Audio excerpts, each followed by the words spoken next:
Women activists meeting in Kampala have proposed wide-ranging constitutional reforms that they believe will advance gender equality, provide a forum for an inclusive democratization process, and promote the rule of law.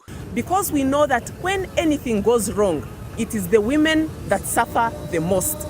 And so, apart from getting our voices heard, we are also calling on the other women in this country to take a keen interest in the conversations that are going on around the constitutional reforms, around the electoral reforms. Key in their demands is a reform of the Electoral Commission so that at least 3 of the 7 commissioners are women. They also want a name change of the current Electoral Commission to the Independent Electoral Commission. They say commissioners of the Independent Electoral Commission should be recruited through an open application, public hearing and scrutiny by the Judicial Service Commission, vetted by Parliament before being appointed by the President. The commissioners should also serve for only one non-renewable 7-year term. We are also making a recommendation that they be removed from office only in certain exceptional circumstances, and that the process should be the same as removal of a High Court judge. The women also say all Electoral Commission materials formulated for civic education programs should address gender stereotypes and discrimination against women.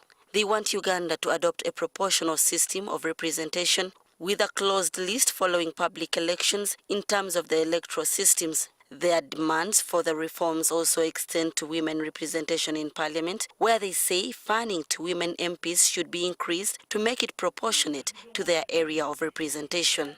The activists further say there should be a redemarcation of constituencies according to the population in line with Article 63 of the Constitution. The women are also seeking wider representation and authority in political parties by proposing that parties should allocate 40% of their budgets to the Women's League and embrace affirmative action, allowing for more women, youth and people with disabilities within their ranks. We noted that there were very few women who were nominated on the direct seat by all parties. Another key demand is on property rights. They say a clause should be inserted in the Constitution saying that a man and a woman in marriage shall be entitled to equal usage and disposal of property acquired during marriage.